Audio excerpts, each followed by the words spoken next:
Hello, welcome to the December 20th, 2022 Club Cubase live stream. I'm going to do a quick audio test and then we will go ahead and get started in just a moment. Clear my throat.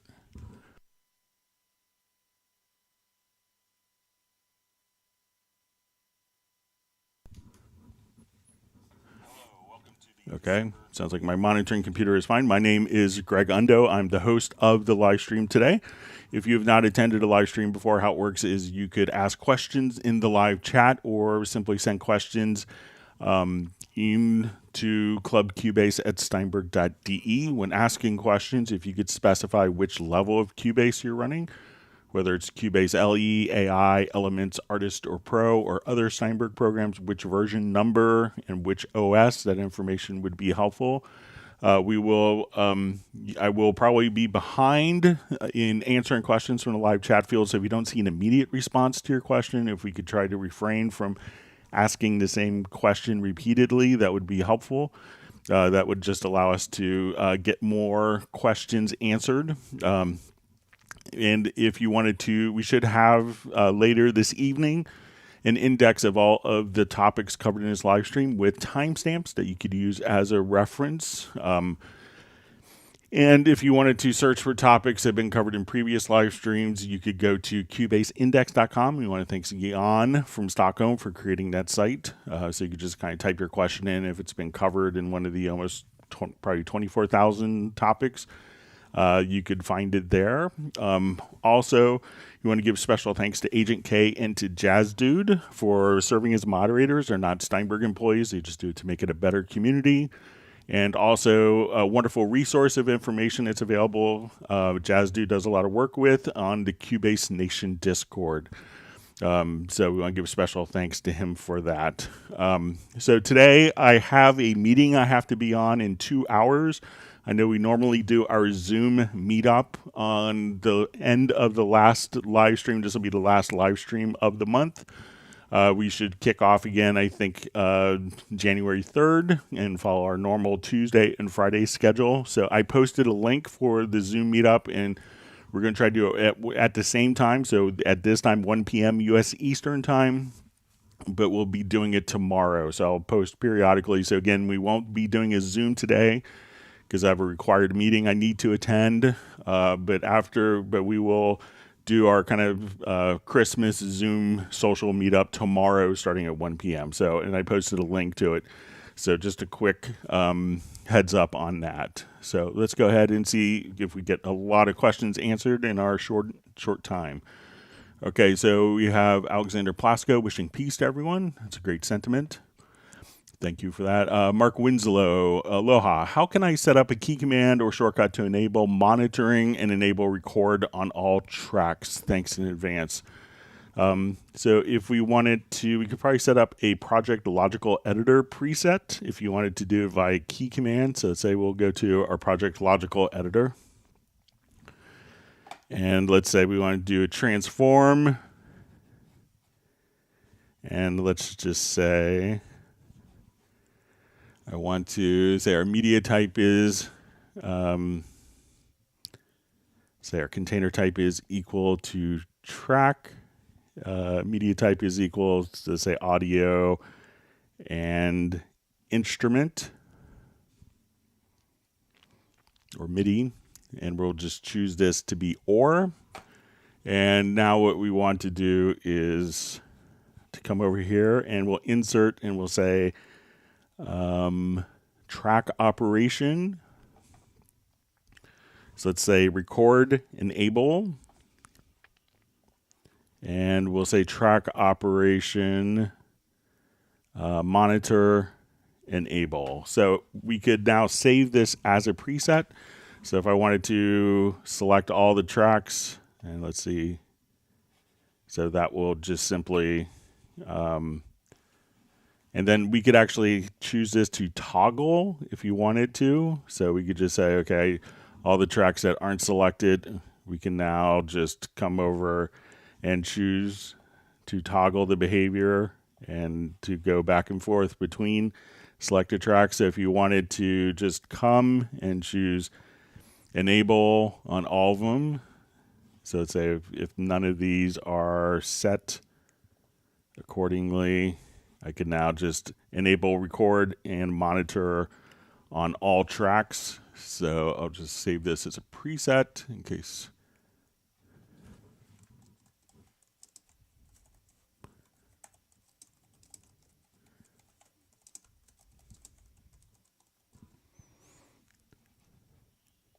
So once that is saved, we can come over to your key commands, and you'll see under Process Project Logical Editor, then you'll see under CCLS, record and monitor all tracks. You get to assign a keyboard shortcut for that. Also, if you have everything in a folder, one other method of doing it, if you have all the tracks in a folder, you could just choose to come over here, and if you monitor and press enable or record enable in the folder track, all the tracks within the folder can also monitor and record enable if they're all in a folder. So a lot of people do that for that particular reason. All right, next question. Hi, Greg. Can you show the advantages of using track versions and or in addition using track lanes other than compositing? Thanks. So a lot of times I may want to work with, let's say I have a groove agent here. So I'll hit play. And so we'll open up a groove agent. And what I've done is I've routed these outs. All right, so let me just check my, so I've routed the kick and snares and claps out to different groups. And what I've done is these inputs, just so I could record multi-track without having a multi-track, I've just kind of set up these tracks here. So let's say I wanted to do like track versions. So when I might do track versions is, let's say I'm going to just come over here and hit record.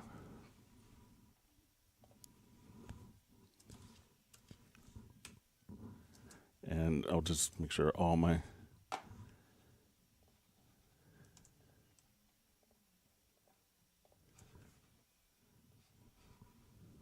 okay. So now they hit record.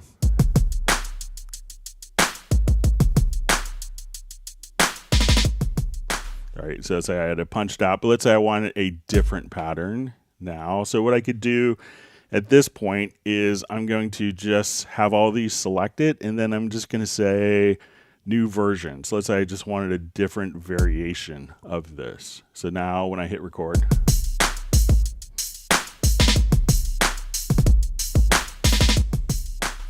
and let's say I wanted to do yet a different new version. So let's say I want a different variation again on this, but I don't want to necessarily, if I have like effects and automation and, you know, EQs, I don't want to have to worry about duplicating tracks. So I'll just now come over and record again.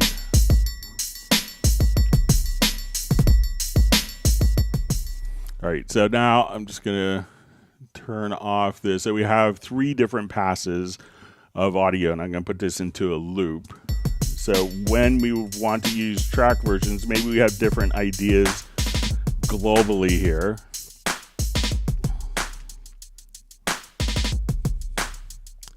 So let's say now we come over here. Now, if I wanted to say, okay, I wanted the kick drum from version 1, and I wanted the snare from version 2,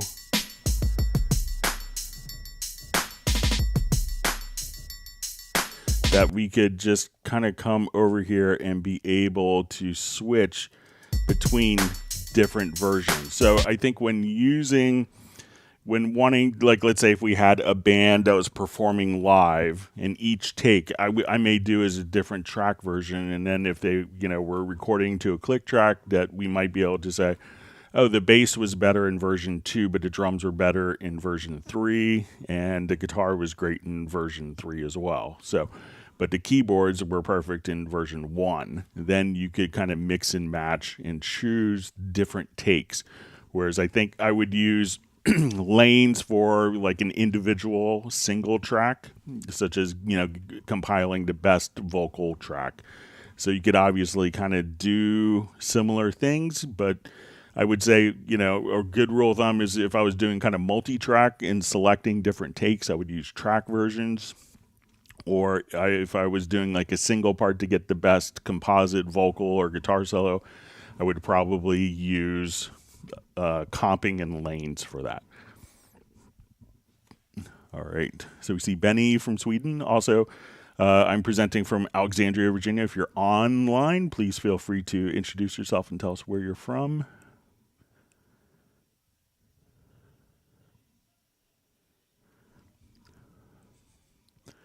All right, so we see a question from Dallas LaRue.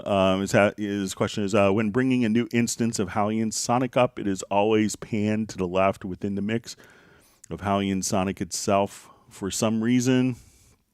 All right, so say if I bring in a new instance of Hallian Sonic, so let's say if we go to the instrument, all right, so I'll open this up, and now when we go to, I'll just get Hallian Sonic instead of Groove Agent SE.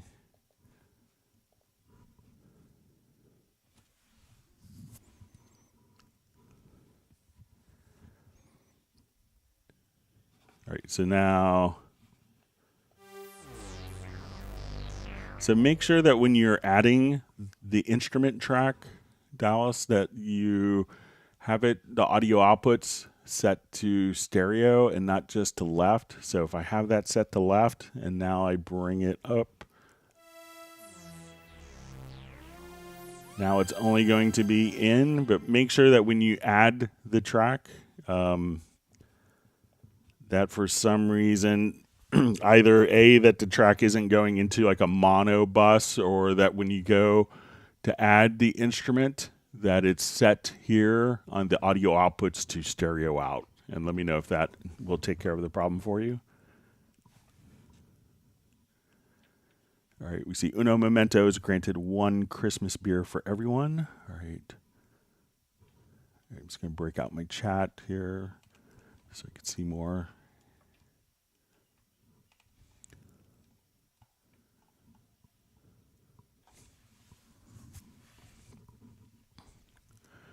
All right, so we have Nick sending season's greetings from Essex in the UK. John Costigan from Kenosha, Wisconsin. Brian Sawyer wishing everyone holiday greetings from Beulahville, North Carolina. All right, so we see Derek Marshall is here for inspiration. He's been in a slump. Happy holiday season to all. And we have Daniela Tokan. Glad you could join us. All right, we see Denny Caruso Beats. Yeah, so I know we had a discussion about Groove Agent control issue. So I know it's already gotten passed on to other people that I sent it on to today. So hopefully they'll be able to come up with some solution. All right, and we have Patrick Becker checking in. We have Soren from Sweden. We hope you're feeling well. All right, we have Daniela Tokan checking in from Kyiv in Ukraine. Please stay safe. We wish you well. All right, and we have Vincent from Sweden. All right, and Matt Elston's wishing everyone great holidays from London. Thank you for that. Stefan's checking in from Sweden. We have the artist known as Love from New York. And he's proudly has hit the like button. So if you have not hit the like button, you learned a tip or trick, make sure that you actually subscribe to the channel if you haven't done that, and also hit the like button.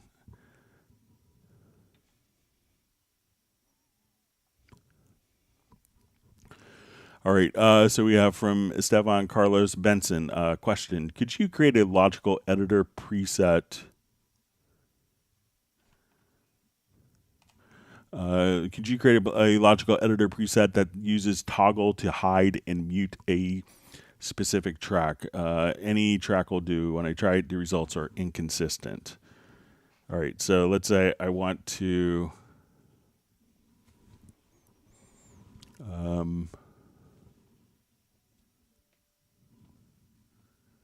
So toggle to hide and mute a track. So let's say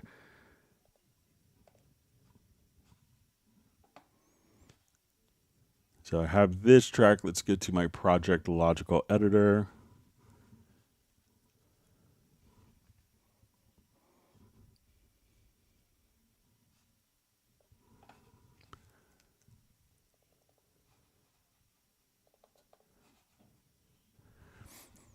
Okay, so we want to take media type is, or we'll say container type is equal to track. And we want to do our track operation. So let's say we want to mute. So we'll set that to toggle. Now let's see if there's hide.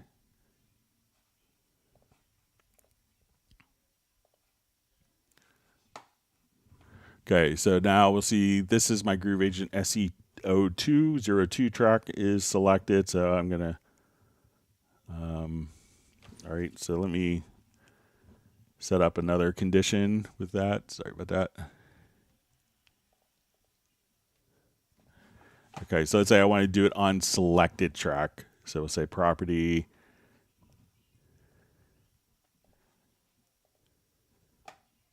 is set to is selected.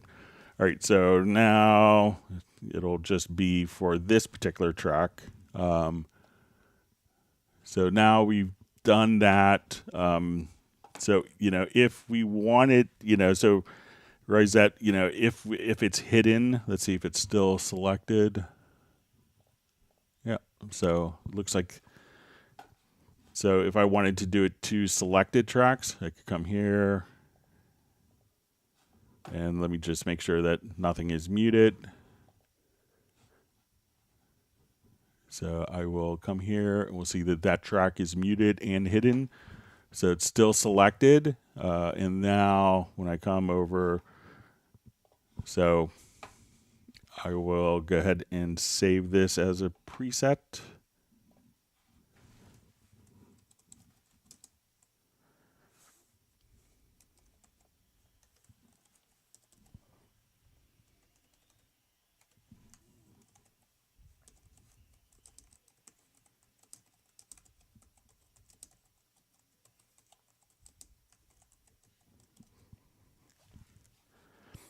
So one thing that may, after you do that, if you selected a different track, like if the track wasn't, like once it's been hidden, if you select something else, then that may not bring the other one back. So that track would still need to be selected. And even though it is hidden and muted, it could still be selected from the visibility tab. So check that out and let me know if that works.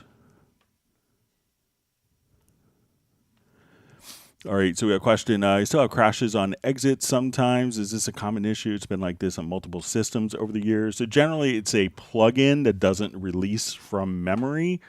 So often it could be one plugin that causes that. Like I don't have any crashes on exits on any of my systems.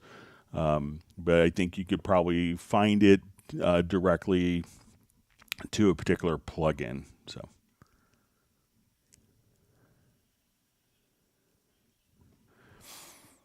All right, so we have a question. Can I type in some lyrics in the score view and then hide notes attached to the lyrics, but still keep the lyrics visible? Thank you so much. All right, so let's take a look.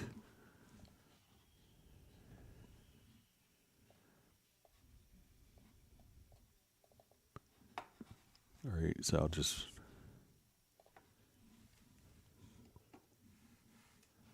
put in some notes here real quick.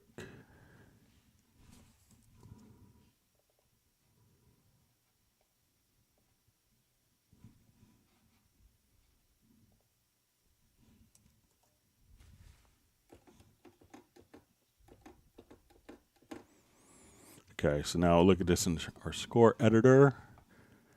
All right, so I'm going to go to page mode.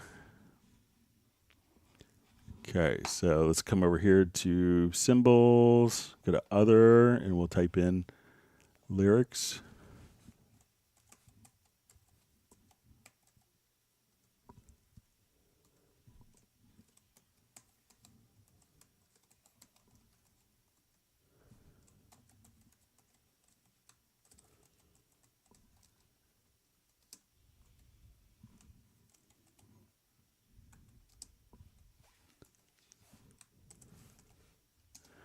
Okay, so let's say if I now want to just select the notes here, and I'm going to hit the H button. It looks like the lyrics are kind of tied to the particular note. All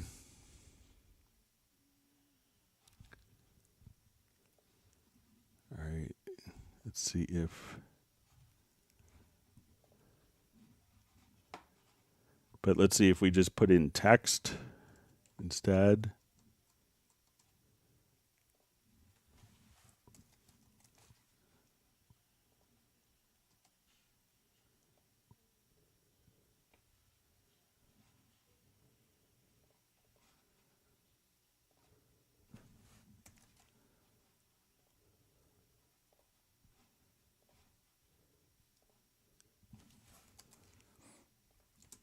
All right, so let's see if now if I hide the notes, so if you put it in as text, you could then hide the notes. But let me know if that would work for your workflow. But the lyric is going to be tied to the particular note so that when, if we actually,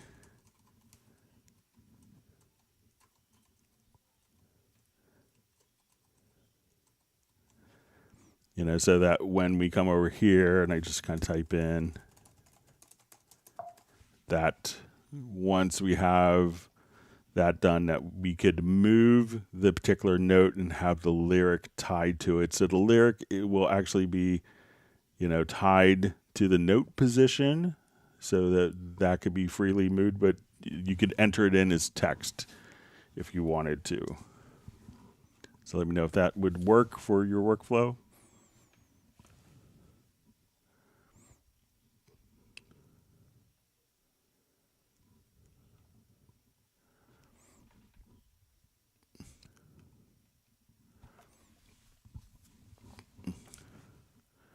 All right, so we just see from Vincent, I can't seem to find a way to add a plugin of my choice to an insert slot with a key command macro.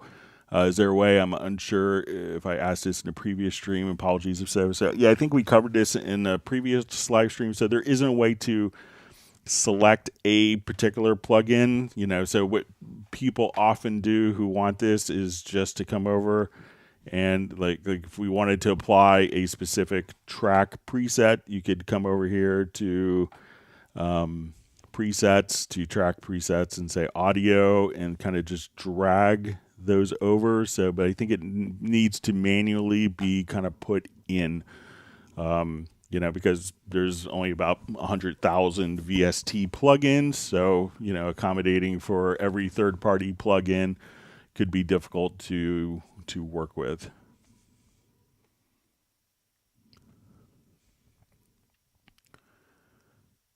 All right, so we have Tiago checking in from Brazil.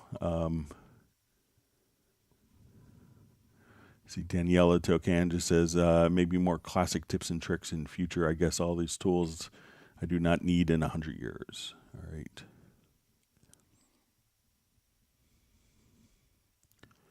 All right, and we see Gareth checking in from Xanadu. So Gareth is our first attendee from Xanadu. Welcome, Gareth. Glad to have you on. Okay, so a question from Dallas LaRue. Under the drop-down menu in the volume automation tab, can you explain some of the input filters? All right, so let's say, all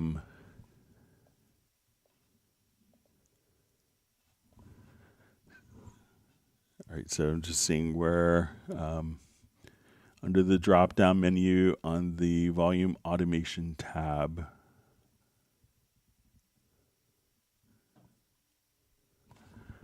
Okay, so I'm not sure if it's in the automation panel.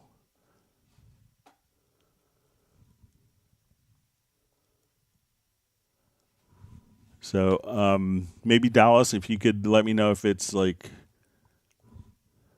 so let's say if I go to my automation here, if this is what you're talking about, or if you're talking about under volume here. So I'm not sure what drop down menu under the volume automation tab. So maybe, I'm sorry if I'm not understanding, but maybe you, if you could specify if it's in the automation panel or the automation lane of a particular track. So if you could let me know that, or if it's under here where we could see more automation parameters available. All right, so we have Jay from Connecticut. All right, and he asks from Secret Studios, Greg, while working on making a solid template, I decided to add the control room the other day, but for the life of me, I could not get the metronome sound. Please advise. So if you're looking at the control room, make sure that when you go to the main area here, that you'll see that you could activate the metronome click right here. So make sure that this is enabled, and then the metronome should be routed directly through the control room. So just this little icon right here. So you see below dim, and then you can set kind of a reference level. And here you could have the metronome be routed on and off in the control room, and that could be independent of the metronome here. So if you have the metronome active, but everything's going through the control room and that's turned off, you don't hear it. And so make sure that that is enabled there, Jay.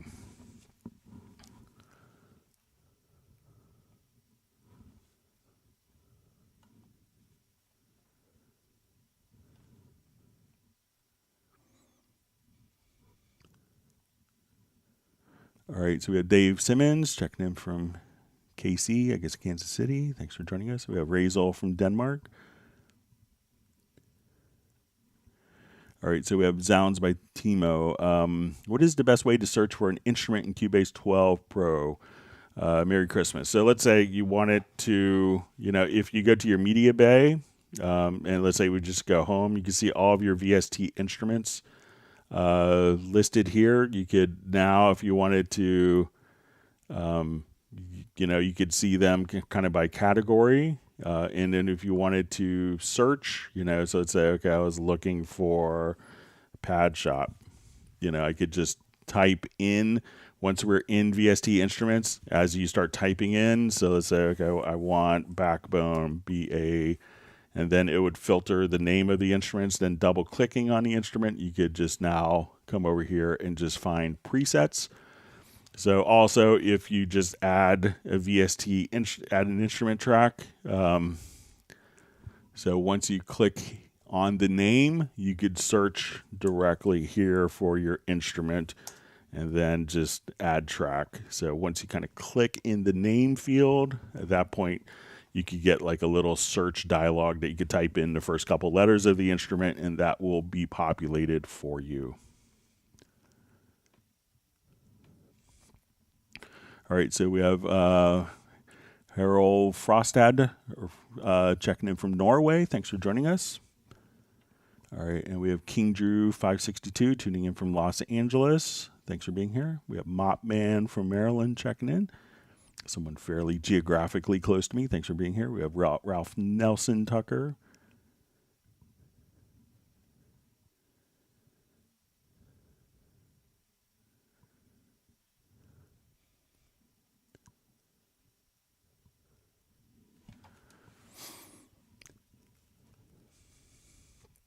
All right. So we just see a question. Hi, Greg. Can I give names to automation lanes? I always draw in the organ drawbar CC values. Thanks. So I think that the automation will always kind of be,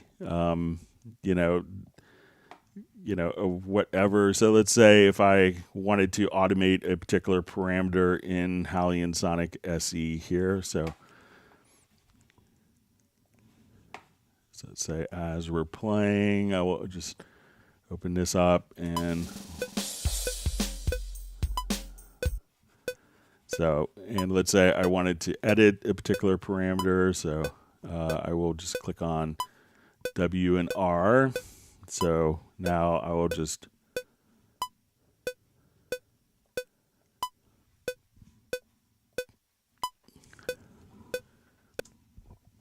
all right, so when you actually look at it, you could see what the automation name is. So it's the first controller pan, envelope release. So let's say if I wanted to open up, something like an organ. So it's going to kind of report whatever the instrument is sending it, which I think makes sense. So let's say I'll come over to, we'll add an organ instrument. So we'll come here, let's say to Halligan 6.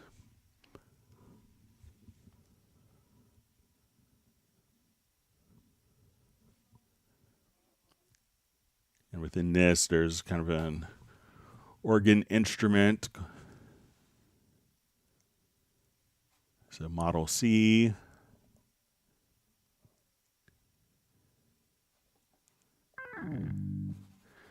Okay, so let's say we get to the macro view, and I've now automated it. So let's say I'm going to automate the parameters.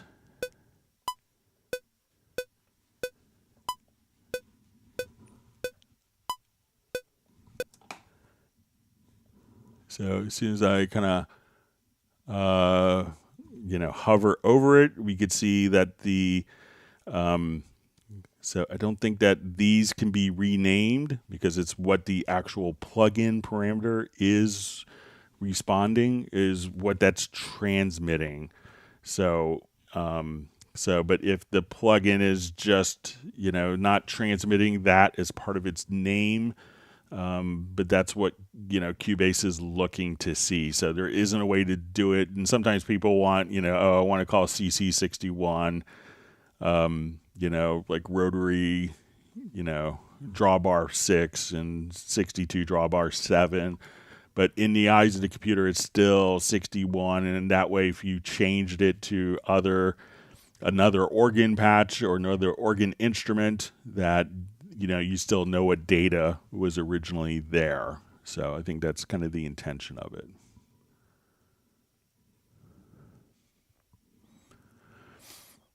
All right, so we have a question from Quellen. If I send some tracks which have sends on it, delay to a group, and on the group channel I put some insert processing, do these processing affect the sends on the individual tracks? Okay, so it depends on if the send is going to the group or not. So let's go ahead and just create a scenario. I'll open up a different project here. And while I'm doing this, just a quick reminder. So I have a meeting I have to be on, so I need to stop at a little before 3 p.m. today, but we will have our Zoom meetup tomorrow starting at 1 p.m. U.S. Eastern time. So I'll go ahead and paste so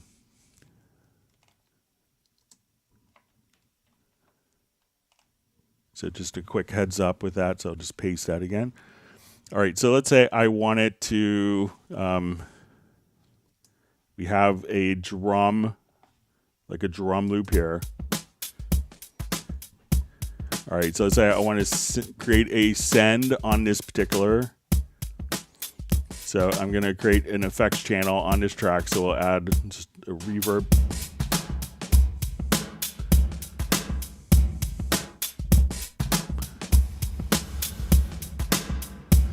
All right, so now if this is sent to a group, so I'm going to take that track and send it to a group.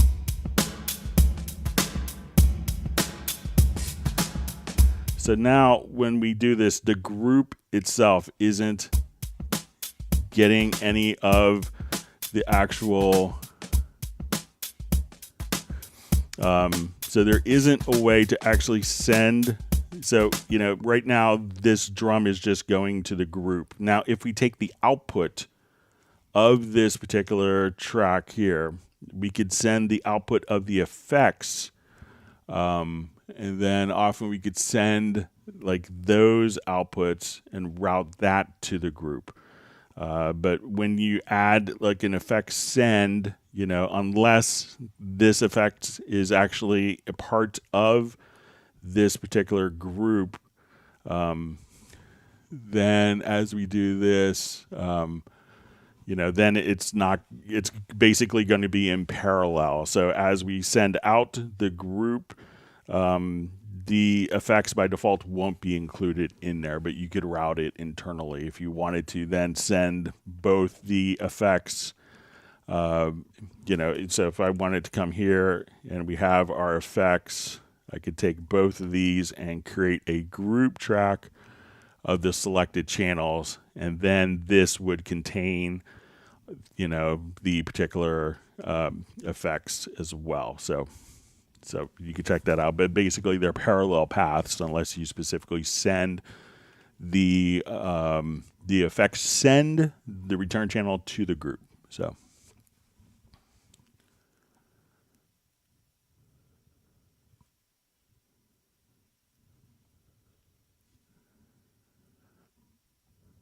All right, so we have a question from Vincent. Global workspaces. All right, and my chat field just jumped. Okay, global workspaces and project workspaces. Are there times you have to use project workspaces instead of the global workspaces? So, you know, global workspace can be used on all projects, and a project workspace can be used on and defined for specific projects. So let's say, you know, you're doing a project that had, you know, a bunch of vocals on it. So you may want to have a project workspace that will, you know, open up the Very Audio editor so you could immediately go to tuning. And then, but if you have a project that has no vocals or where you're not going to be utilizing the Very Audio, then it may not make sense to have it as a global workspace. Or, you know, you'll find that I'm using this, the VST amp rack, and I want to be able to, you know, and the customer is very particular, and they want to be able to tweak that, and you have to open up the VST amp rack. And it's in this project, but maybe not other projects. So that's why you could have kind of elements that are in a particular project that will have a project workspace that may not be found in a global workspace. So that's kind of one of the reasons for the distinction.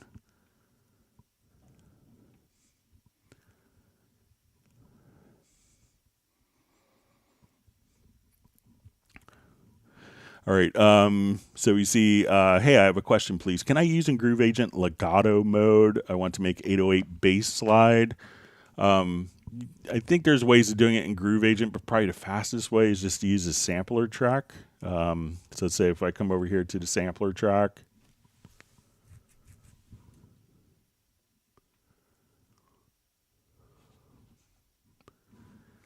Okay, so let's say I wanted to have...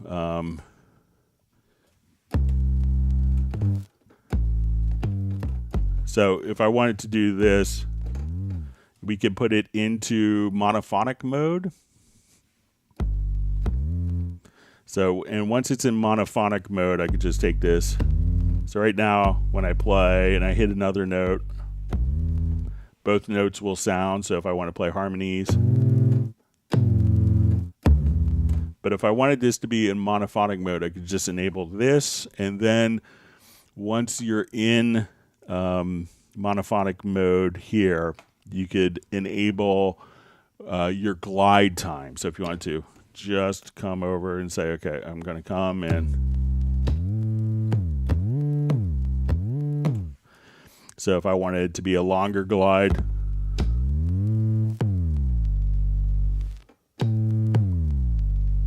or if I wanted to actually not restart this sample from the beginning, so if I want to do something like, so, but let's see if we transfer this over to Groove Agent SE, if that setting will carry over. So,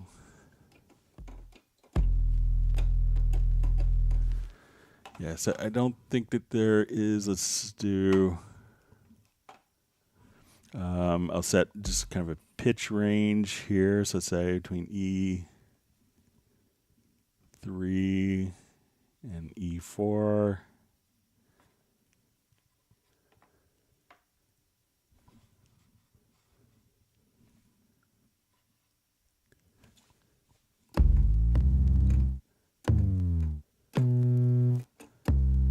Yeah, so I would, you know, so let's say if we set an envelope amount here for pitch.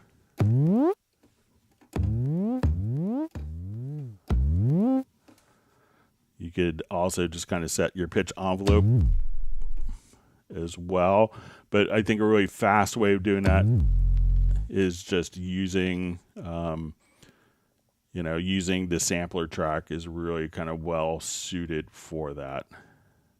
So if I wanted to go,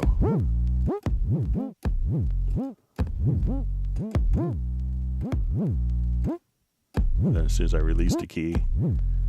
But check out the sampler track, and I think that, or if you wanted to experiment with the pitch envelope inside of Groove Agent. So.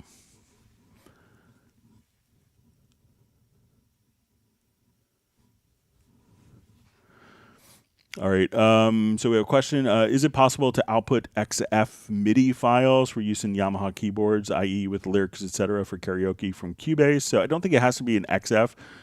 Standard MIDI files does have support for lyrics, so I don't think it has to be an XF MIDI file. A MIDI file is a MIDI file, but, you can have lyrics within your standard MIDI files, and you could edit those within the list editor.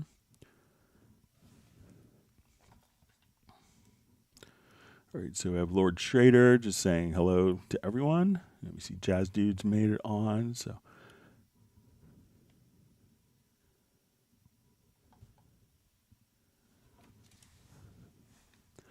all right, so we see, hi Greg, in a 4-minute track, how can I select the velocity, like selecting high velocity to reduce them inside the key editor, and show how to easily understand the logical editor works.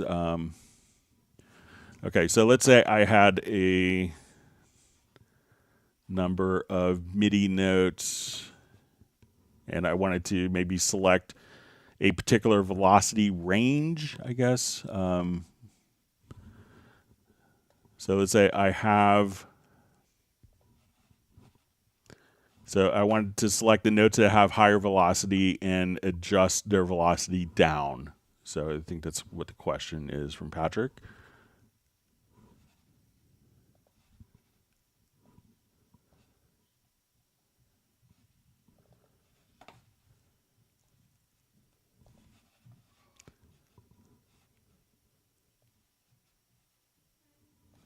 Okay, so let's say I look at my velocity of notes. So I want to take notes that had specific velocity ranges. Okay, so let's say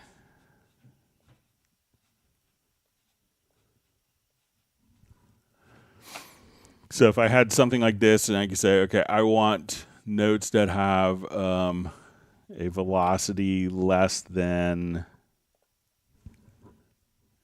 we'll say 64 and higher. I want to bring down 20%. So we'll come over here. Let's get to our logical editor. And I'll just go ahead and remove these conditions. So we want to transform, and we'll say type is equal to notes. So we want to do this on note message. And then value 1 on a MIDI note message is pitch. Value 2 is velocity. So you say, in here, we're going to say value 2 is bigger or equal to 64. So we're going to say we want to transform notes that have velocity higher than 64, bigger or equal than 64. And what we want to do is to divide by 0.8. So let's say 20%. You could also, or we'll say multiply by 0.8. So now when I do this, if I did it correctly, we can see all notes.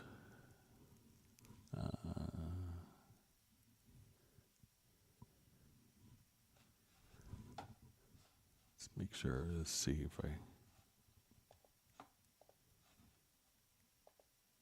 okay, yeah, so I just had one note. So now every single note that has a velocity higher than 64, I want to bring those notes down by 20%. And again, down by 20%. Or we could kind of flip it and say, okay, notes that are lower than or equal to, so less or equal to 64, I want to take value 2 and multiply by 1.2. So now I could take all those notes and just simply be able to manage that. So again, you want to choose transform as the filter condition, and you want to say type is equal to note, velocity is less or equal to 64 or bigger or equal to 64. So that's what we want to target. And what do we want to do with that? We could multiply by 1.2 to increase, or by 0.8 to decrease notes. So those are some of the things you could do. So let me know if that works for you, Patrick. Thanks for the question. Hope you're doing well. Thanks for joining us today. All right, so we have Lord Schrader checking in from Germany, sending love. So thanks for joining us today. All right, so you see Michael Pierce is teaching at the moment. It's going to drop in and out in about half an hour. So thanks for joining us. We hope you had a great trip to Amsterdam and to the Netherlands.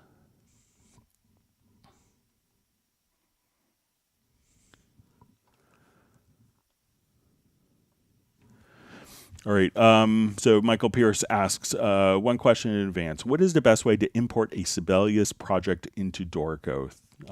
Thanks.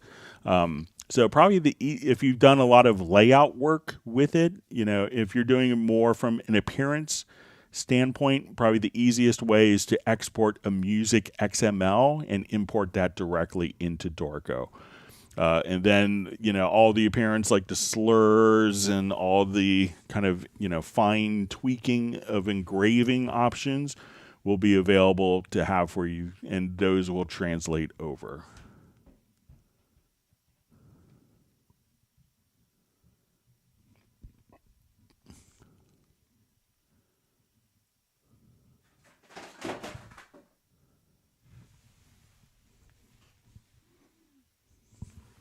All right. All right, so we have a question. Greg, is there a way to select multiple samples at a time and drag and drop them into Groove Agent, anything like that? So yeah, certainly. So let's go ahead and take a look. Let's say if we have a Groove Agent instance here. So say I'll just go to a bank that has no samples on it. So say instruments, let's select a different bank. Okay, so let's say I want to find a bunch of drum samples. So say, okay, now I just want to take these samples and then I'm just going to drag them. And where you see it change from one square places it on, 2 squares replaces, 3 squares spreads them out to multiple pads. So now that I select those, I could just drag and drop each of those particular samples right into different pads like so. So again, just drag, and then you could even just select your different bank here, and where you see it go down to 3 squares, at that point just let go, and then the multiple samples will be laid out chromatically, just like that.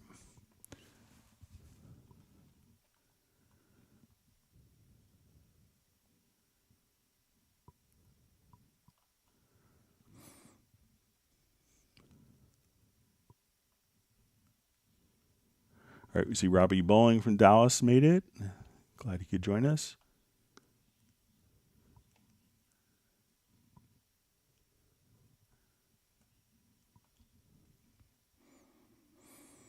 All right, so we see from Patrick, Greg played chords, added arpeggiator, then I need to arpeggiate notes in a separate track. Is it possible to do so? I need to arpeggiate notes on a separate track.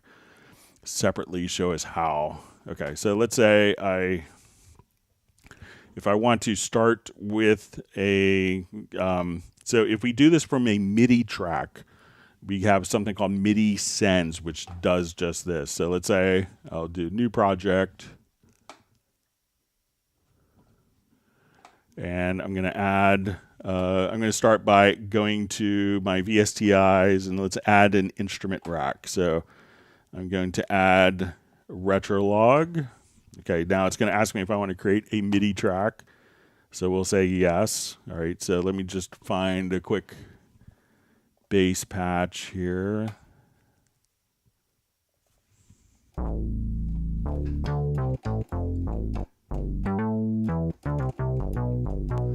All right, so we have this. Now, what I want to do is I'm going to add, let's say, another instrument track.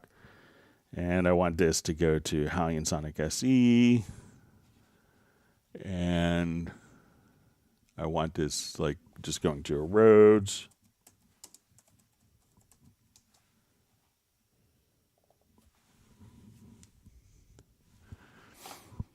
All right, so now we have.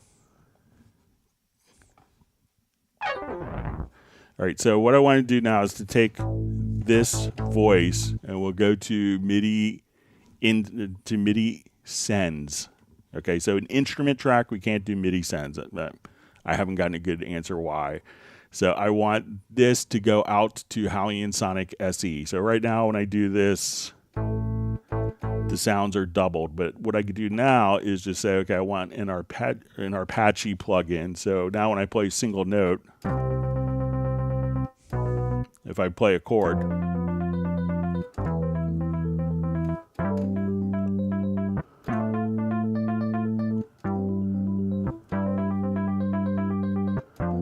so if I just record this in, I could just play my chords in one instrument.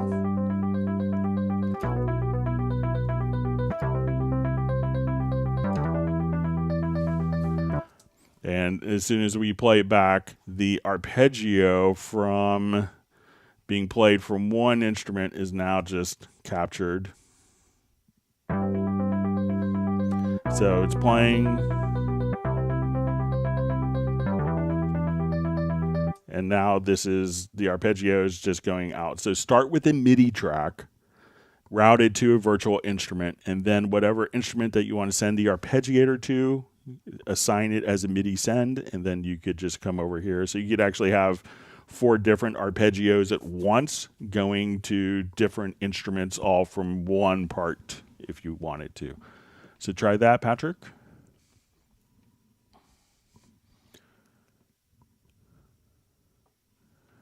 See, Lord Trader says, Greg, that knowledge you give us here impressed me so much. Thank you, sir. You're welcome. I'm glad to be able to share knowledge.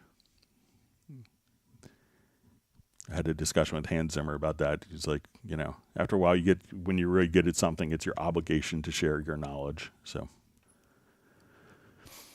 all right. So we see from the Heartbreak Time Machine, our Glide and Portamento, the same things these days. So basically, so if you're coming from an 808 like beat machine background, it's Glide, and if you're coming from synthesizers, it's Portamento. So, but I think it's really kind of the same exact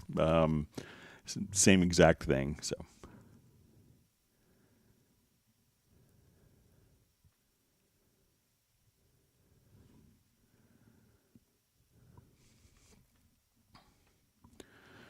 all right. All right, so we have a question. Greg, is it possible to do a spit it kind of thing in Cubase? Buzz, one track, we split one effect to left, one to the right, one guitar with 2 different kinds of compression that goes both left and right. All right, so let's say, if you wanted to have, so let's say if we have let me just drop a loop in here. And if we want to have like different compression on left and right on audio sources. All right, so let's say if we come.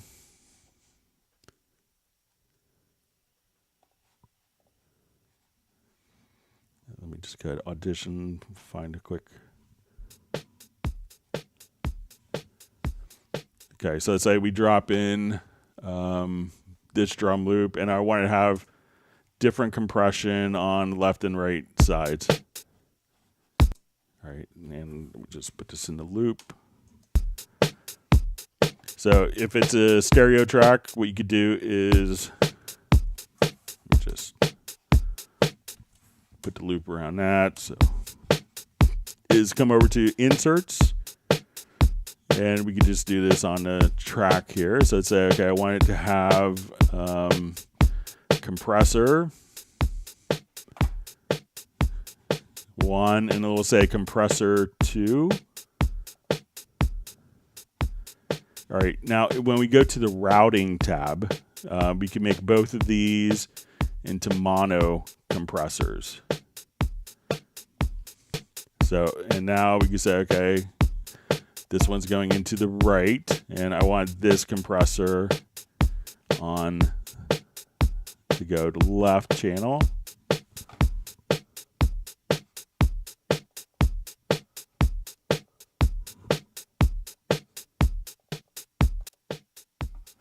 Okay, so now I can apply different compression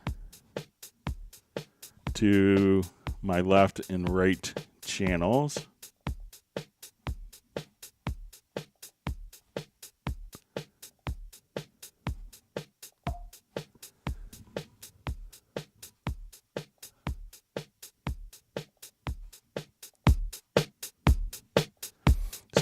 So now, okay, make sure I have this right.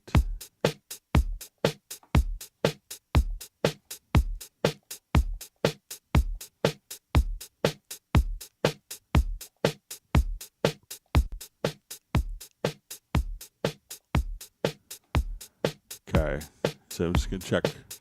So now if I want to have like a really heavy compression on one side,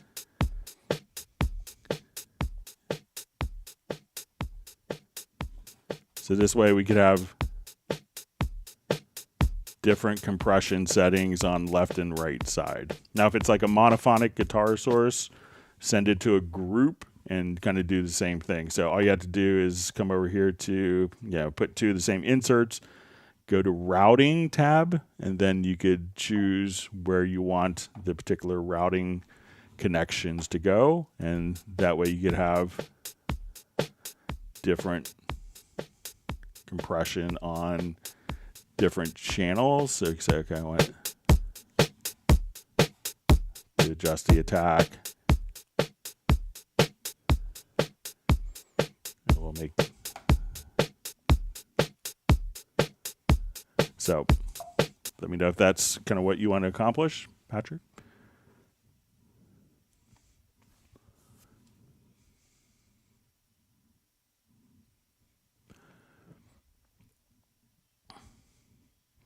All right, so we have a question. Greg, is there a way to do binaural kind of panning in Cubase? So if you mean kind of more spherical, you could just, you could do kind of Dolby Atmos stuff, or if you wanted to just create, if you wanted to, let's say we add an audio track, and if you wanted to be third order ambisonics, let's say our configuration.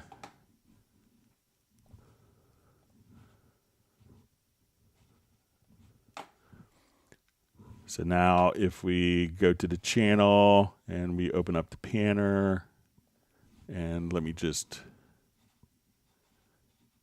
set this, I'm going to create an ambisonics output.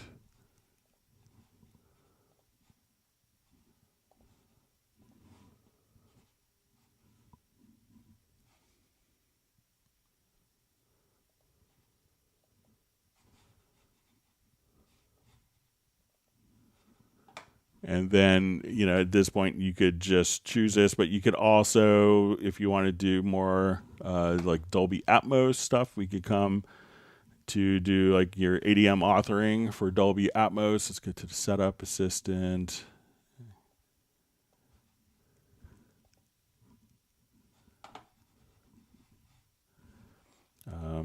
Let me set my sample rate.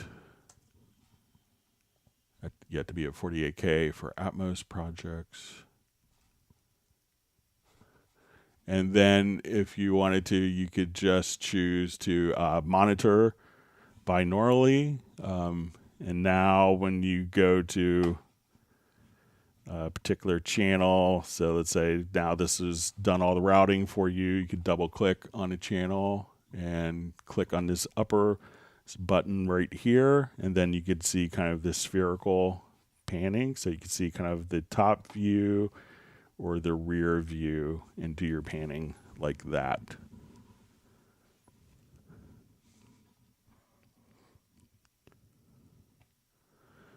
All right, so great to see Harry Olive on, and we see Mark Rabin. I was just seeing all the frigid weather that's in Montana in your part of the country. So hope you're doing well and staying warm, Mark.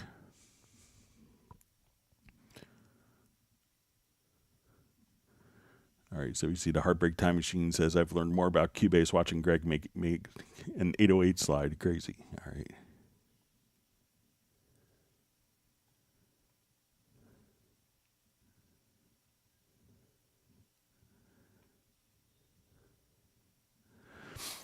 All right, so we see from Harry Olive, hi Greg, does the Cubase Pro version contain any free WaveLab version? So there isn't a free version of WaveLab that comes with Cubase. You get a Spectral Layers 1, but WaveLab's kind of a separate program. Like you don't get a free version of Cubase. When you get WaveLab, they're kind of separate entities.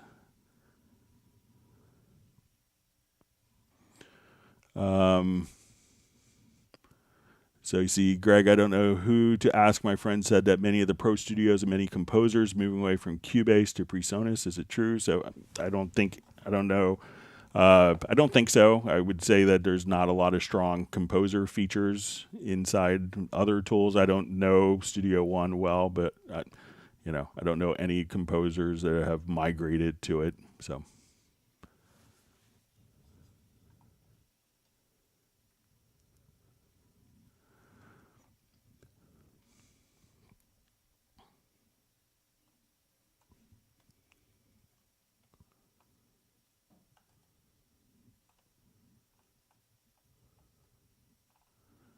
All right, my chat field just jumped. All right, so we see from Real Raven 2000, great to see you on the live stream. He's wishing everyone happy Christmas. Is there any way I could buy IC Pro, the Cubase remote for my iPad? It's not available in the Irish market. I've asked Steinberg to support if they can help. So I'm not sure if there's a specific reason. So it did go off the market with iOS 16 after it was released because it was incompatible with iOS 16. So last week it was recently re-released back on. So check again. So if you checked like last week and you didn't see it, it could be that it was pulled while it was being updated for iOS 16. But now it's been kind of re-released and is compatible. So check again. And I would think that if it's available globally, that, I don't think Ireland's under sanctions or anything like that. But I don't see why it wouldn't be available in Ireland now that it's kind of globally available again, or available on the App Store. But let me know if you see it. But again, it was pulled, and if you look then you may have said, "Oh, okay, it's not on there," but it was re-uploaded after it was updated.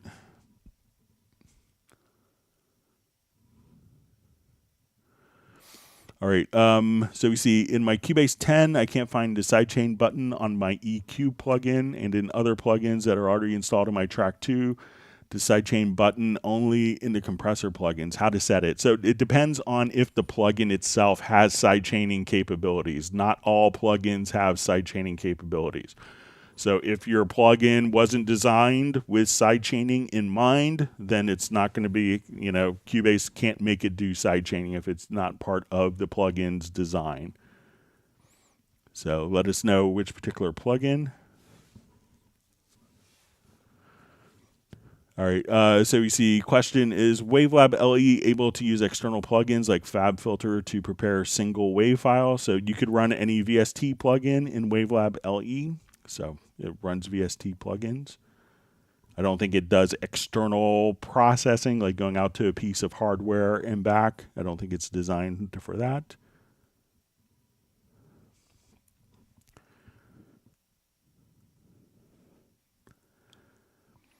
All right, so we see from Patrick, why is it so hard to understand logical editor? Is this normal for me, or everyone feels the same? So some people, once you I think that a lot of people will have almost like an epiphany moment with the logical editor. So be like, oh, now I get it. And it makes sense. Like once you actually kind of figure out exactly what you want to do with it. But always try to take like a preset and kind of backward engineer the thoughts and figure out exactly what you want to do. But there is a certain kind of logic to it. But once you kind of figure out the Boolean logic, then you could really unleash its power.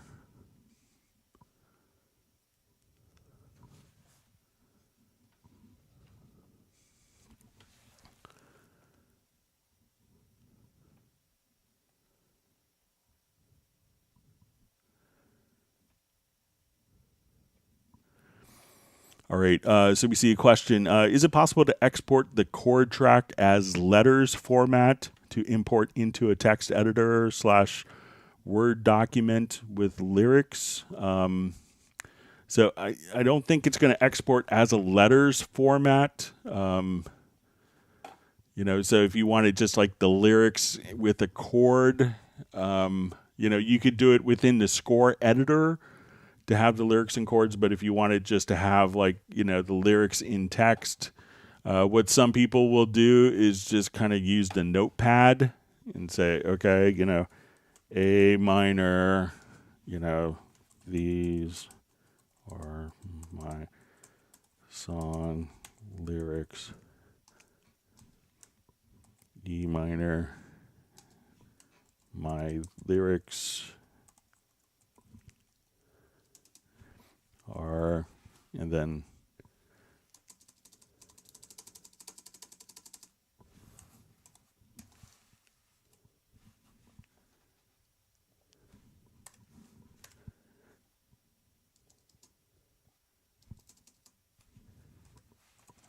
really bad. And then you could export this, but it's not going to take the chord track itself and populate the text on it. So there's no way of kind of the chord track automatically doing this, but you could enter it in within the notepad if you needed to, or within a score. Sorry about that.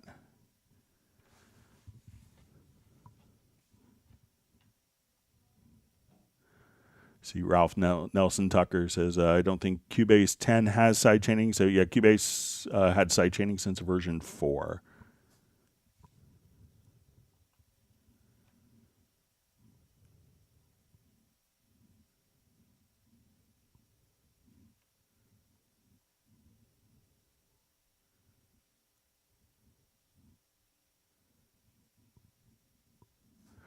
All right, so we have Amo Mage says, hi, everybody. Hi, Greg. I'm a new user. Cubase 12 came from Logic. Thanks for joining us on the live stream, and welcome. Please let us know if you have any questions, and we're here to help you get up to speed on Cubase quickly.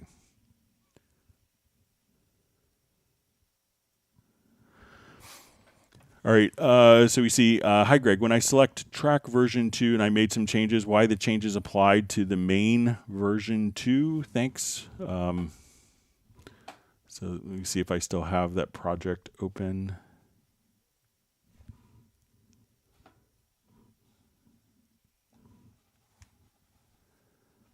Okay, so let's activate this project here.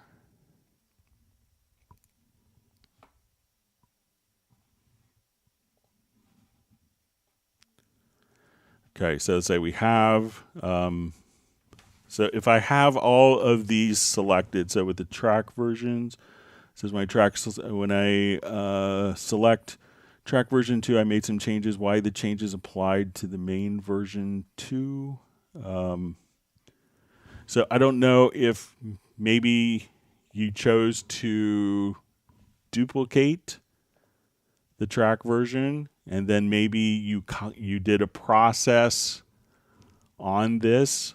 So let's say if we come over here and now we go to processes and I do a fade in of that, was that when we go back, unless, so if we did a destructive edit and it's the same audio file in both versions, you may have saw that when I did an edit, you may get prompted for like a shared version. So let's say I come here, I go to audio to processes, and I want to do a fade out on this. So there is a preference. If you go to editing to audio on processing shared clips to open the options dialog, or you could have this automatically create new versions. So if your track version contains the same audio file and you do a process, like a destructive process, that, if you have it set to just automatically, it will do the same process to the audio file. So if you go back to a different track version, you may notice that it's going to be, like here I was prompted and I said I wanted to create a new version. So let's select this and let's see if I can get that window to pop up. So, but, check your preference for audio editing, and then on processing shared clips to have it automatically create a new version. See if that is set.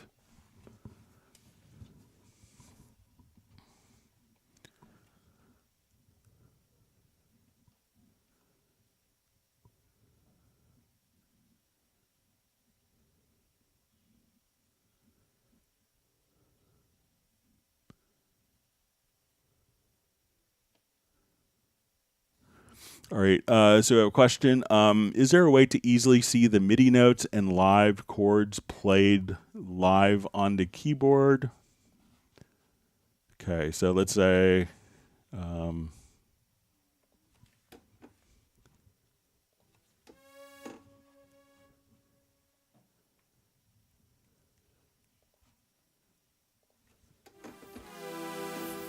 all right, so let's say if I'm playing along here and we're in the MIDI editor. Okay, so we could see what the chords are. So let's say I'm just playing along. So I could see what notes are being pressed here. And we could also see the chord. If we go to the status line and make sure that's visible.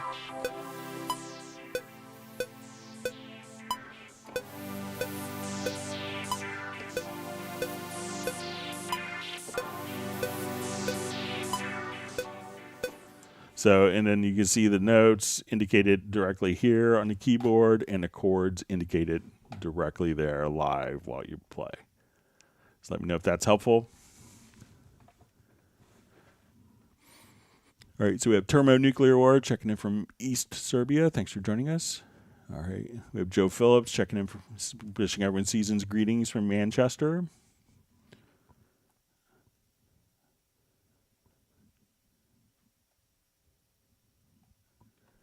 All right, and we have Chris Howland checking in from Athens, Georgia. All right, so a question. When I do some volume automation, why I cannot control general volume from the fader? Okay, so let's say I wanted to take this track here.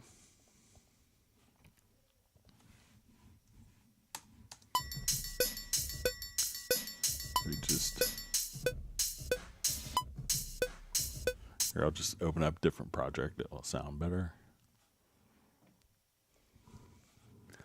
All right, so now we have this project open.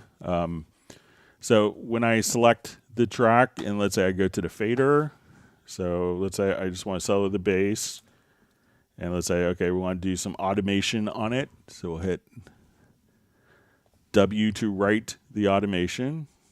All right.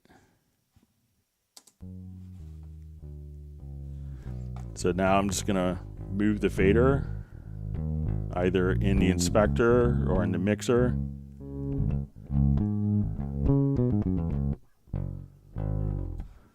So now we'll come here and play back, and now everything is just kind of automatically playing. So we just automated that right from the fader.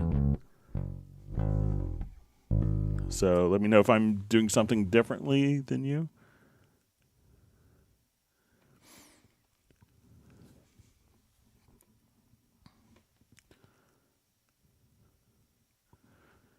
All right, so we see from Vincent, are there any ways to make feature requests for the upcoming Cubase versions? Many thanks. So I always send a report of all the questions that were asked in every live stream at the end of the month to Steinberg. There's also, if you go to the Steinberg.net forums, there's a feature request area. So, but realize that any question that is asked here is monitored by the people at Steinberg, who come up with feature suggestions, and we've had lots of features and feature requests from these live streams that made it into the program. So,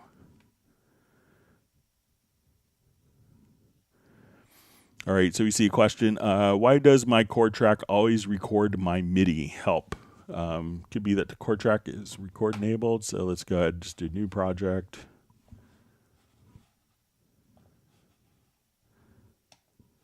So let's add a chord track. And let's add an instrument track.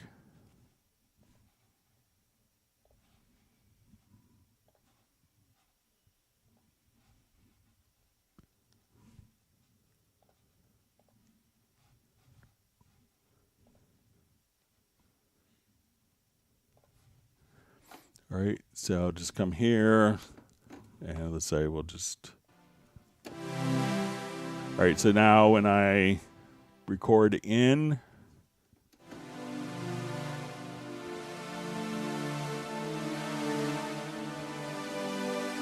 now if this is record enabled here, then now when I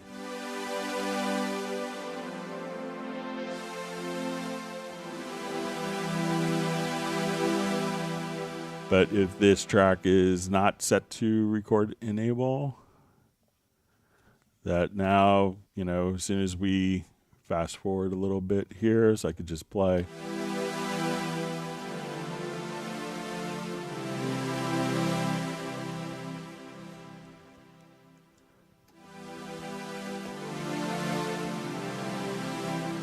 So, but, so make sure that you don't have the chord track record enabled or, showing scales or, so. But as soon as that is record enabled, then it could just automatically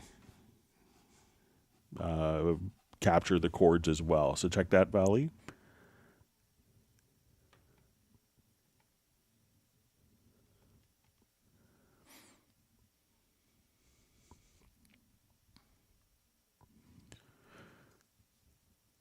All right, so we see a question from Jay from Secret Studios. Do the cues in the control room need dedicated talkback mics, or can performers use the same mic which they are performing on if separate mic is necessary? Is there a workaround to use the same mic? So yeah, generally, I know some people will just throw a mic in the room. Like if it's a guitar amp, they may throw an extra mic in and monitor that, but the talkback mic is really designed from the control room to the performer, and then you could just monitor whatever mics are in the recording environment to just make sure that if they talk to you after a take, that you can hear them. Sometimes like their guitar amp mic may pick it up. If it's a vocalist, generally their vocal mic will pick up when they're communicating to you. But sometimes people will just throw a, like my friend Gary Pachosa, he always throws a junk mic on the singer and just kind of throws it in a room. And he's always recording on that just to get a different texture. Or he'll take a junk mic and then use that for the effects end and stuff like that, just to get kind of more flavors to work with in a vocal. So each performer doesn't need a dedicated talkback mic. There's one talkback mic in the control room. And then for the musicians, they could actually just simply, at that point, just talk through the microphone if you have it monitored. All right, so we see Mark Raven is predicted minus 40 centigrade in 2 days. So But at least you're not going to have a hurricane in Montana. So that's probably good from when you're dealing with your hurricane in New Orleans.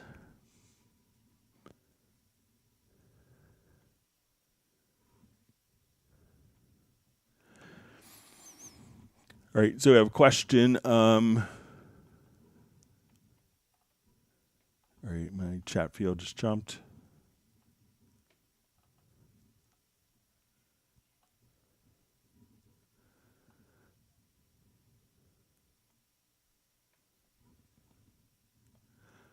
Okay, so a question from Logic Editor or other way. Can I select all my notes and make them to be off quantized, not perfect on time, to be more realistic? So there's a number of ways of doing this, so you don't necessarily have to do a logical editor, but let's come over here and let's say we'll have a Groove Agent SE.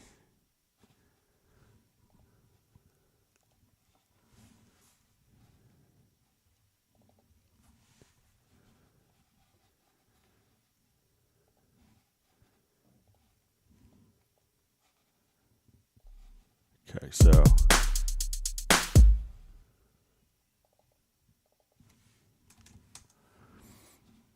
all right, so let's say I just have this pattern and we want this pattern to just,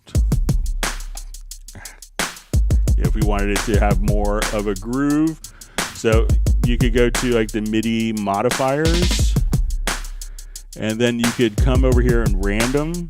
So you can say, okay, I want to randomize the position. So say, okay, I want to take this like minus 23 to positive 23. And this is just kind of affecting it on playback. Now, another thing that you could do is another Midi insert plugin that's really good for this is just kind of the quantizer plugin. Like if you want specific swings, you could just come right over here and adjust the swing. So you go from, say, a little more suburban to a little more New Jack swing. So there's lots of ways to do it, either using kind of the quantizer plugin to get different feels there, or kind of using combinations of different ones. So we can see like hi-hat is very straight there, but now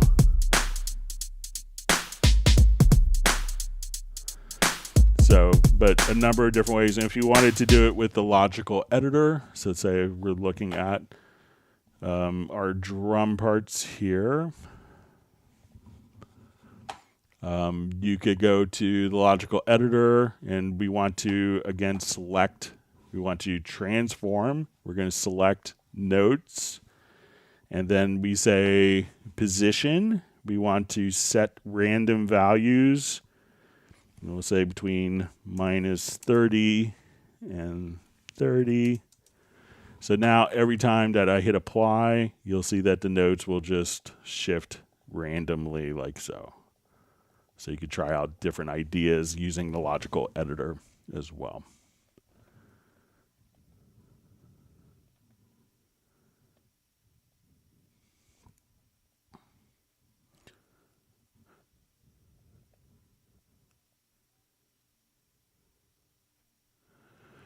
All right.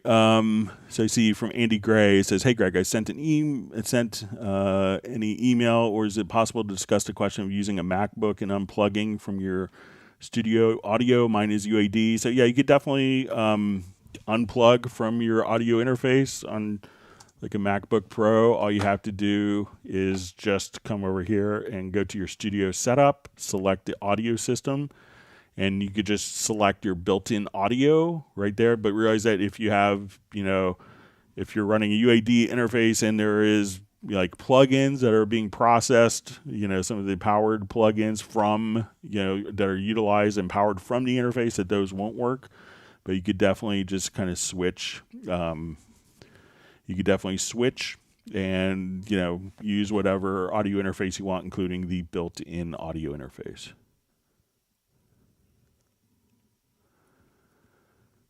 All right, so let's see, if I unplug and run Cubase, when I replug in UAD, all my iOS are lost. So you may have to just reset, but so as soon as you come here, what I would do if you had all the IOs set up, so go to your studio, go to your audio connections, and just save your inputs, save it as a preset, save your outputs as a preset. When you reconnect the audio interface, simply just load up that preset and everything should be restored for you.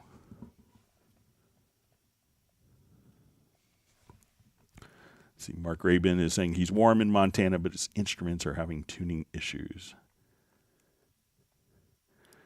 All right, so yes, we have a giveaway today. All right, so thanks for reminding me, Benny. All right, so I meant to prepare one more question, but let's go ahead and do a Club Cubase trivia question. We'll do one now, and the first person to respond correctly to this. And if you're the subject of the question, please don't respond. But let me switch to my computer here, and this will be our Christmas giveaway. And I'm going to mute this so I can go back to the live field. So let's do our live giveaway. All right. So I may have to take a break between questions. But all right. So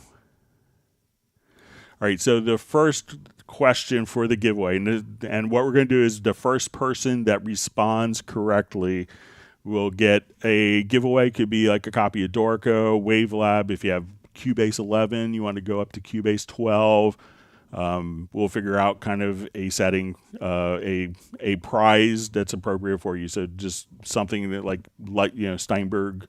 It's a Steinberg product. So the first question I had in mind was, what normal Club Cubase attendee is in the Rock and Roll Hall of Fame?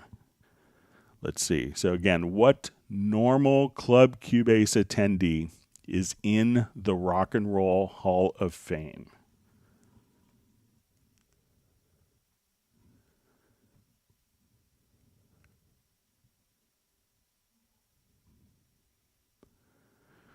So again, I'm watching the live response. What Club Cubase attendee was in the Rock and Roll Hall of Fame? All right, so Nick has Kerwin Young. That is the correct answer. So Kerwin Young is in for Public Enemy. All right, so we see Mr. Bob said Peter Frampton. It's a travesty that Peter Frampton is not in the Rock and Roll Hall of Fame. All right. All right, so I'm going to do a couple more questions. Respond to a couple more questions while I think of one other question. All right, so Nick, you know the drill. So Nick was a winner of the last live stream. All right.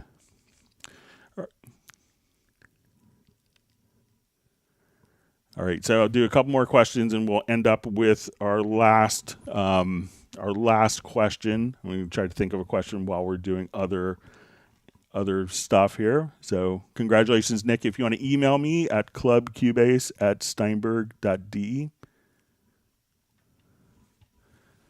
and we'll figure out what you need.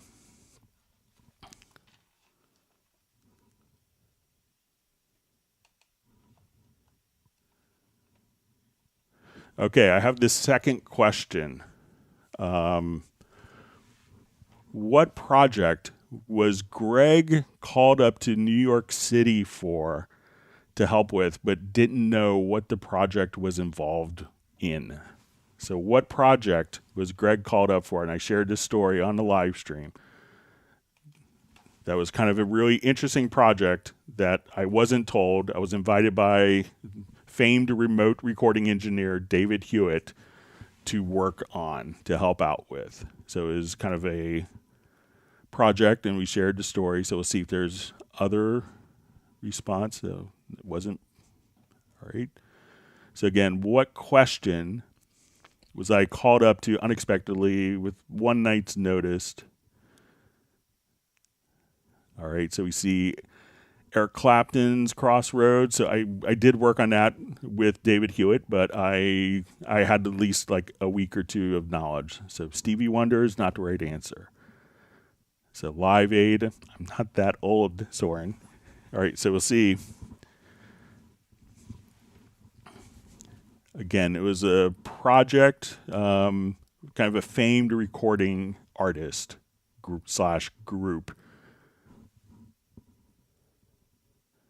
And I shared the story when Jan asked me to share a story. So you see Valley, it's at Crossroads. Yeah, that was a lot of fun. So I've done help with Stevie Wonder. Let's see if there's...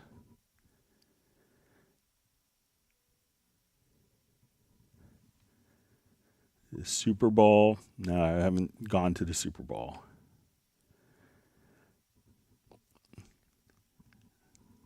All right, so it wasn't Toto. Okay. I'm going to think of a question here while other... No, so it wasn't Toto.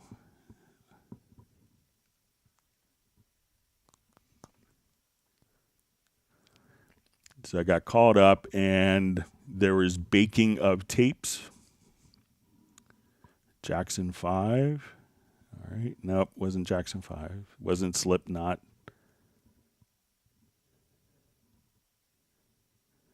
Wasn't Nirvana.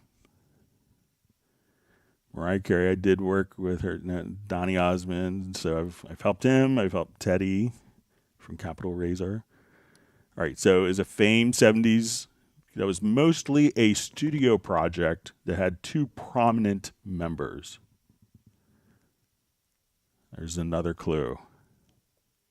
Famed studio, highly acclaimed studio recording group with two predominant contributors.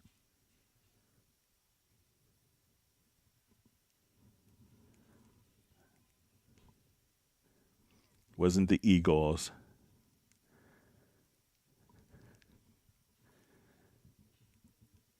All right.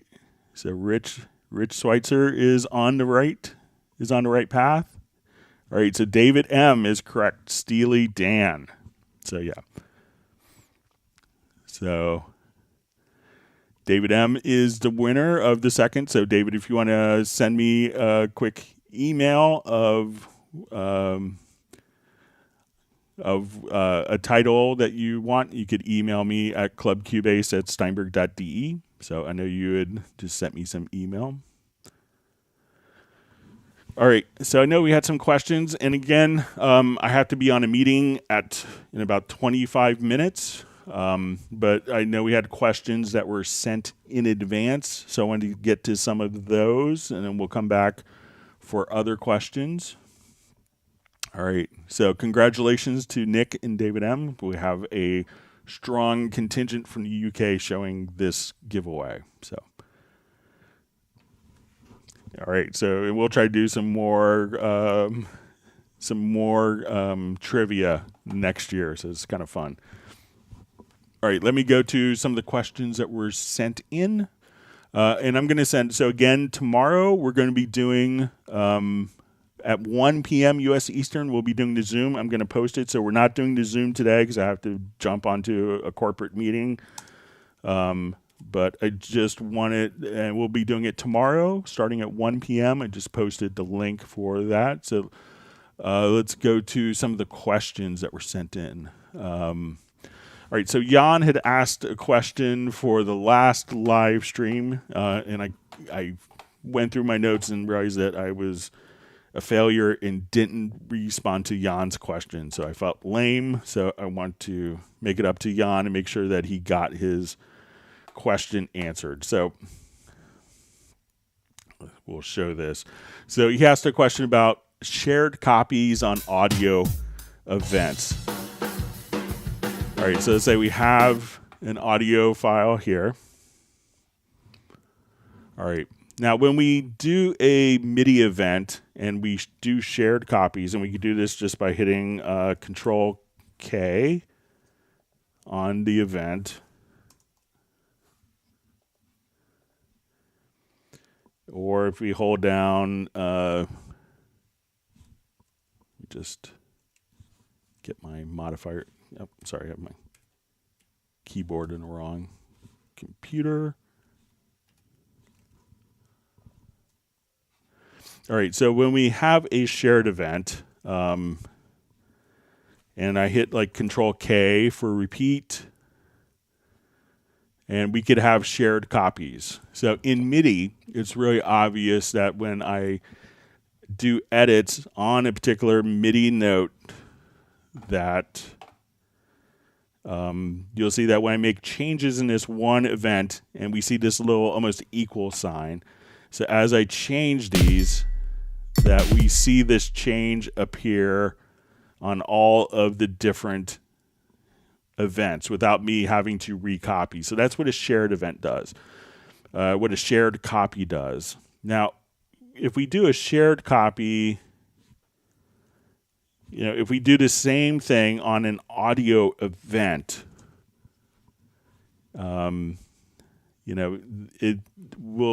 don't even see kind of the shared copy, and if I make a change here, it doesn't make a difference. So why do we have shared copies? So what we need to do is to switch the event to a part, and we could go to our audio editor, and we'll say events to part, and now when we do our shared events, I could do my copy, we see the equal sign appear. So once I have this particular event and I double click, so if I wanted to do a fade in of all of the different screens here, so I'm going to go into the sample, into the part editor, and now as we do a fade in the part editor, we could see that this will be applied to all of the events. So if I wanted to split and come here and adjust the volume down on this, that as I do it for this one part, that all of the parts will be carried over in the same way. So make sure, what you have to do is to make sure that the events are in parts. And again, you can go to the audio menu and just choose to do, events to part or dissolve parts, and to turn it back into an event. So if you do it from parts, then the shared copies will make a lot more sense. All right, so Ed, our question. How to snap markers to the grid that were inserted during playback? All right, so it's a great question. So let's say if we're on this particular grid here, we'll just say, all right, and let's say at this point I just wanted to drop markers live, and maybe I want the markers to be aligned to the grid. So we'll come over here and say we're playing, and I mean to kind of drop them on the beat.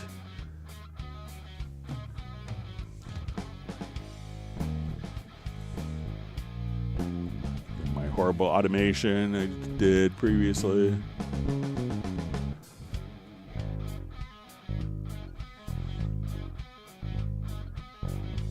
All right, so now when we look at this, like my markers don't perfectly align to the grid. So I can see that I probably meant for this to be at measure 15, but let's say it's a little early.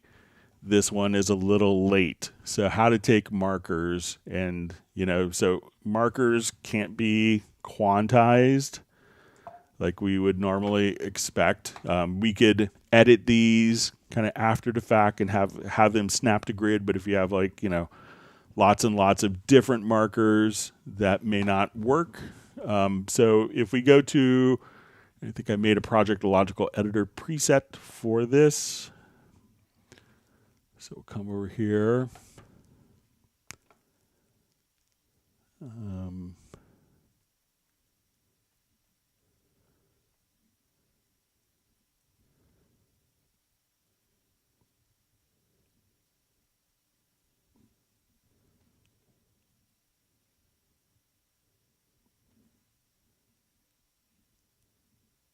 Okay.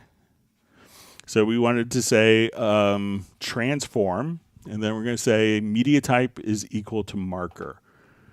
Position, we want to add, and then here we chose to be we put parameter 1, and we chose this to be eighth note as PPQ. And then we also wanted the position to round by 1920. So let's say when we look at my different markers, now I hit apply, and now all of my markers can be aligned and kind of snap directly to the downbeat. So once again, you want to choose transform, media type is equal to markers, choose position, you want to add to the latest to within an eighth note, or we can see, 2 in this value is 2 16th notes.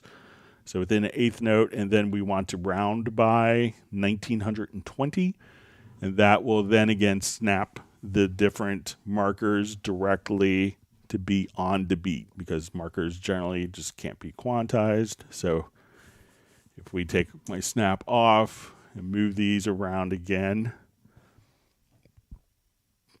and run that project logical editor,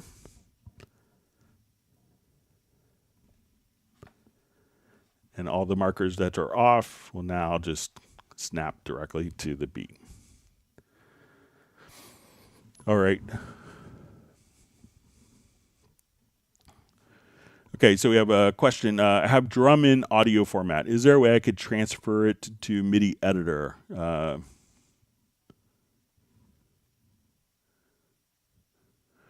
Okay. So, if we wanted to, so with this, I'm not sure if it's an actual audio file, or if it's like a MIDI loop, or if it's just a particular, if it's drums in general. So, and I got another example kind of with this that we'll show.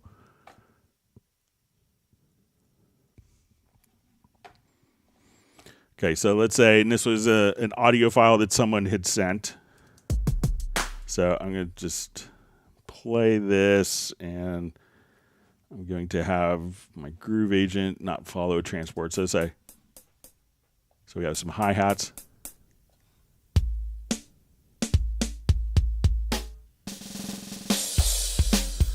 So if we wanted to do this, so there isn't necessarily a way with like spectral layers to automatically kind of split drums, into kick, snare, hi-hat. But what you could do if you wanted to just double click, we could go into kind of the sample editor here.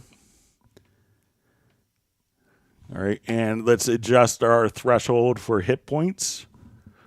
And now what I want to do is I have a groove agent track selected here, but I want to be able to just create MIDI notes. So now this will put all the MIDI notes on one particular pitch. So I'm going to come here and let's say I have this set to groove agent, and I've chosen to create drum map from the particular instrument. So now what I want to do is I could just kind of play this along. And when we look at it, I'll go kind of full screen. So let's say, okay, now as we play it,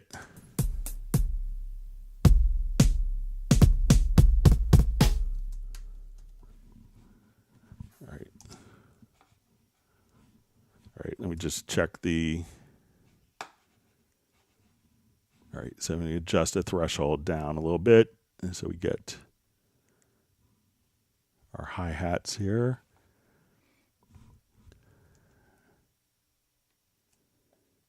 All right. So now at this point, if I wanted to just kind of break it down, and this is kind of more, could be more of a manual thing that you have to if you can't program it easily. But let's say it was a particular groove. We're going to create our MIDI notes again. So now when we listen to our editor, so now the MIDI is playing the bass drum. So I just want to select these particular bass drums.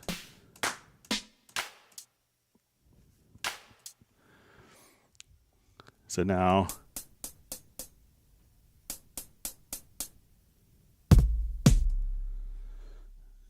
so let's say I want this to, we'll just listen to only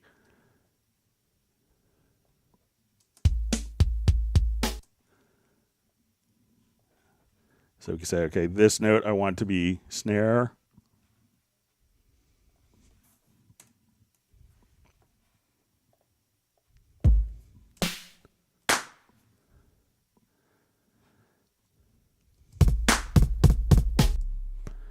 So at this point, you could just kind of go through and find kind of the different points where you want the snare and the kick to be. So that's probably the, so it's, you could probably pretty easily program the drums to match this. But if you had to do it and it was a very specific groove that you weren't getting, just go to the hit points and derive the hit points and create MIDI notes. And then from the actual drum editor at that point, just come over and move the MIDI notes. And then you could have each hit automatically kind of map up to the particular beat.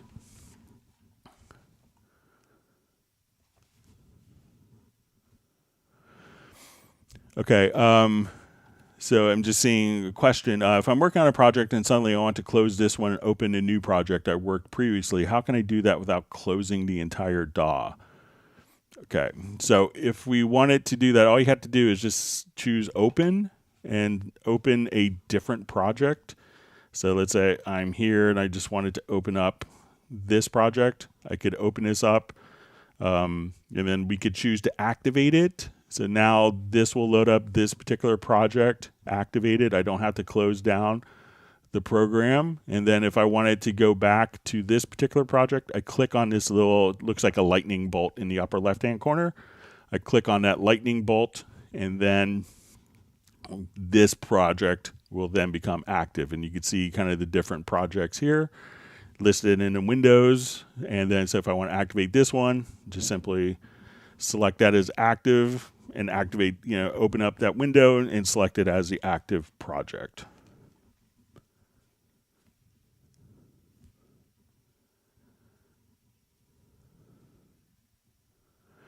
Okay, so we see, how can I set up VST instrument in Cubase 12 rack to appear have it available all preset containing in Groove Agent, Hallian, Sonic 3. So, if you have a particular setting, so let's say we do a new project and, I want this particular drum set. So I'll add, let's say, an instrument track. So we'll just come over here and I like this particular pattern. And then I want a synth bass. So I'll say, let's add an instrument track from Hallian Sonic SE. I'll come directly here. So I want a Rhodes.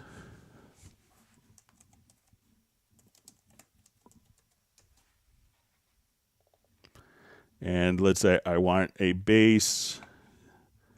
So I'm going to add a MIDI track.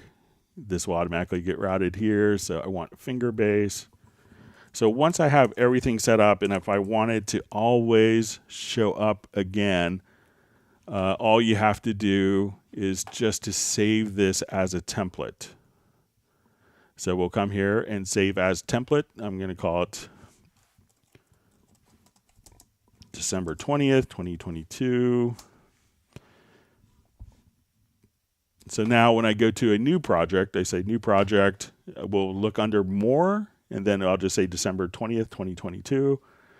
And then we'll activate this, and then all of those instruments that I had set up will automatically be ready to go. So just save as a template. Okay.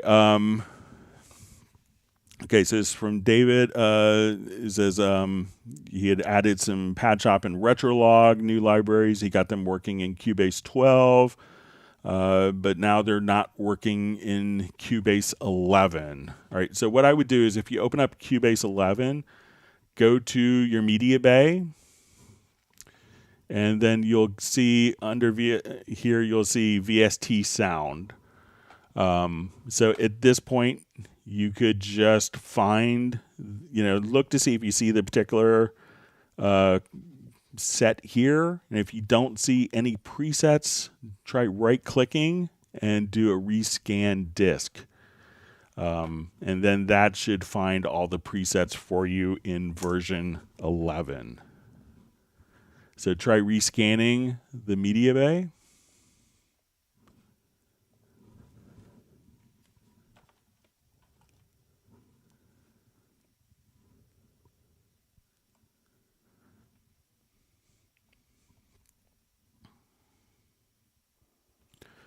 All right. So we have a question.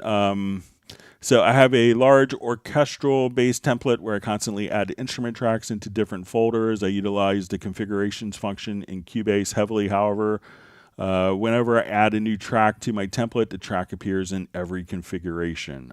Is there a way to have so that only specific folders shown per configuration? So, if you add more tracks, I think you just need to save your configuration. Like resave the configuration. So if we have a configuration and a new track is added, it doesn't necessarily want to exclude it. But let's say if we have, if you only wanted tracks, let's say that were in particular folders to be incorporated, one of the things that you could do in the mixer is, let's say I have these into a particular folder. So we'll add, move selected tracks to the new folder. So we do that. And if we go into, let's say, our mix console, and we look at our mix console, here we could just click. So let's say this is my strings. So I'm just going to give the folder a name.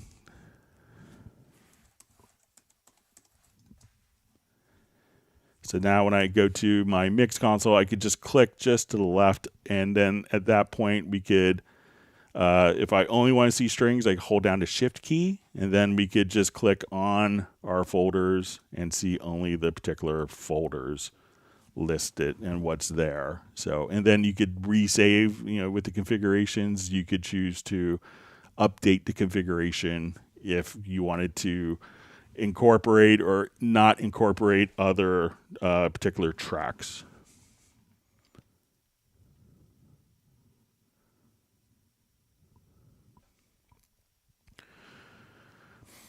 All right, so we have a question. How can I get the input outputs folder to stay hidden? I uncheck in the visibility window and it keeps reappearing. This happens with both the project window and mix console, whether having them synced or not. This is something that started for me in version 12. Okay, so if we, why you see the input output folder kind of always visible is so that you could just come over here and draw a fade out or something directly in the particular folder.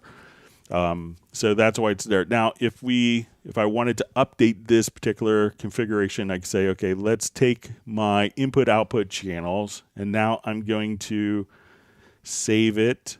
We'll create a new template. So I will just come over here. We'll say our December 20th, and I'll just update this particular template and overwrite it. So I go to my mix console. All right, so we don't see our input outputs. All right, so now I go to new project, and let's go to December 20th, 2022. We activate it.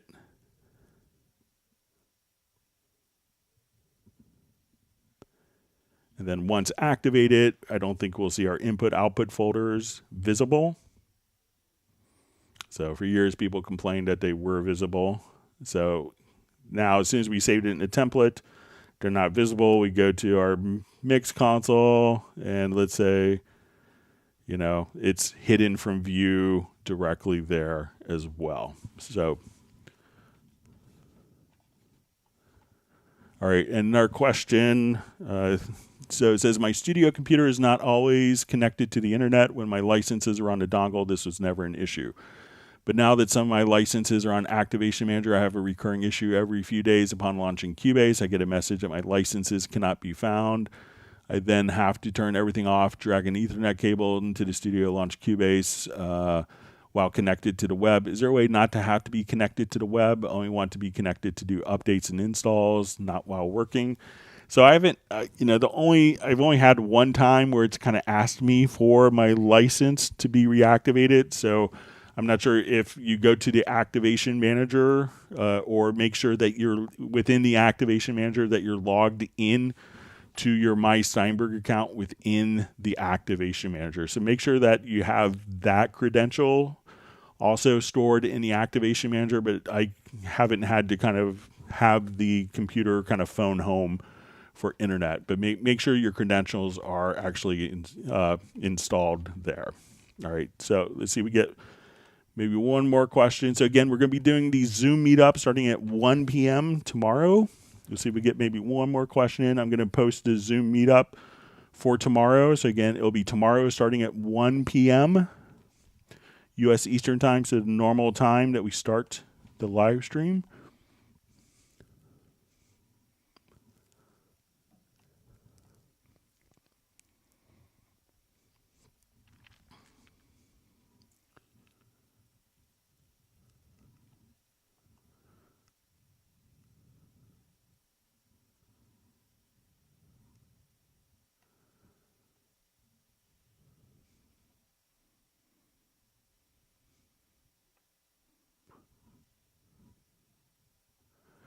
All right, so we see Judy wishing everyone a Merry Christmas from Arizona.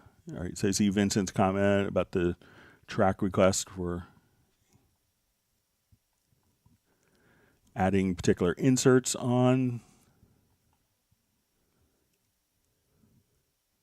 And so we find Vincent for you to make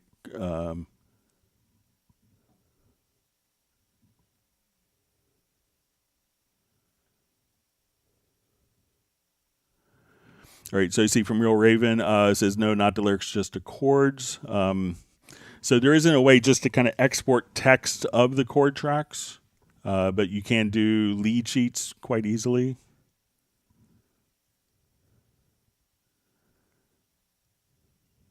And you could do the transposition if you need to do with capos.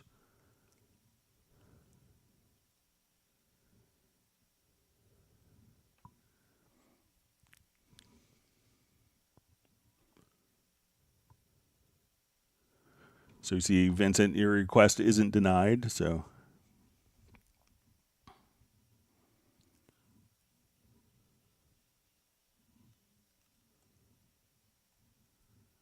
there's no denied request.